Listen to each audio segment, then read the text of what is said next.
6:30కి లేస్తా అంటే 6:30కి లేవు, 7ంటికి లేస్తా అంటే 7ంటికి లేవండి. ఎప్పుడు లేసినా మీ ఇష్టం అది, కానీ రోజు కూడా అదే టైంకి లేవాలి. 9 గంటలకు తింటున్నాము అంటే ఇప్పుడు స్కూల్కి వస్తున్నారు కాబట్టి 8 గంటలకు తింటున్నారు, రోజు 8 గంటలకు తినాలి. సాయంత్రం 7 నుంచి 9 దాకా నేను చదువుకోవాలి. దాంట్లో 7 నుంచి 7:30, 8 దాకా ఈరోజు తెలుగు చదువుతాను అనుకుంటే అది చదువుకోవాలి.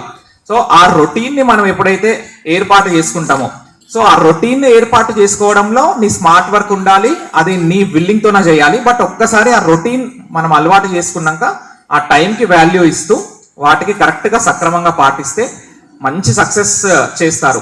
సో ఇక్కడ ఉన్న టీచర్స్ కి నేను ఒక రిక్వెస్ట్ చేస్తున్నాను. ట్రైబల్ వెల్ఫేర్ అన్ని స్కూల్స్ లో కూడా we are going to implement career guidance వాళ్ళని ఒకటి ప్రిపేర్ చేయబోతున్నాము. సో ఇక్కడ నేను వచ్చాను కాబట్టి I'm willing to do that in ZP school also. So అది మీకు కూడా చేస్తాం మేము.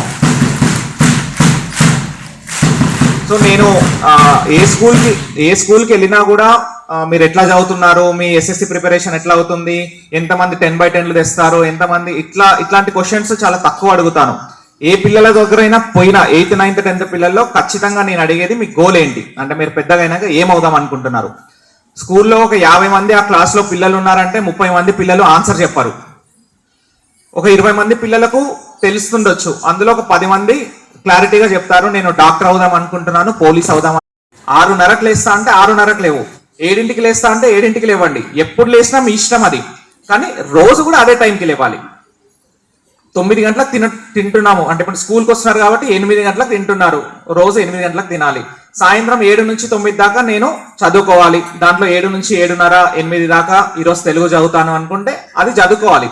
సో ఆ రొటీన్ని మనం ఎప్పుడైతే ఏర్పాటు చేసుకుంటామో, సో ఆ రొటీన్ ఏర్పాటు చేసుకోవడంలో నీ స్మార్ట్ వర్క్ ఉండాలి, అది నీ విల్లింగ్ తోనే చేయాలి. బట్ ఒక్కసారి ఆ రొటీన్ మనం అలవాటు చేసుకున్నాక ఆ టైంకి వాల్యూ ఇస్తూ వాటికి కరెక్ట్గా సక్రమంగా పాటిస్తే మంచి సక్సెస్ చేస్తారు. సో ఇక్కడ ఉన్న టీచర్స్ కి నేను ఒక రిక్వెస్ట్ చేస్తున్నాను. ట్రైబల్ వెల్ఫేర్ అన్ని స్కూల్స్ లో కూడా we are going to implement career guidance వాళ్ళని ఒకటి ప్రిపేర్ చేయబోతున్నాము. సో ఇక్కడ నేను వచ్చాను కాబట్టి I'm willing to do that in ZP school also. So అది మీకు కూడా చేస్తాం మేము. సో నేను ఏ స్కూల్కి వెళ్ళినా కూడా మీరు ఎట్లా చదువుతున్నారు, మీ ఎస్ఎస్సి ప్రిపరేషన్ ఎట్లా అవుతుంది, ఎంతమంది 10/10లు తెస్తారు, ఎంతమంది ఇట్లాంటి క్వశ్చన్స్ చాలా తక్కువ అడుగుతాను. ఏ పిల్లల దగ్గరైనా పోయినా 8th, 9th, 10th పిల్లల్లో ఖచ్చితంగా నేను అడిగేది మీ గోల్ ఏంటి, అంటే మీరు పెద్దగా అయినాక ఏమవుదాం అనుకుంటున్నారు.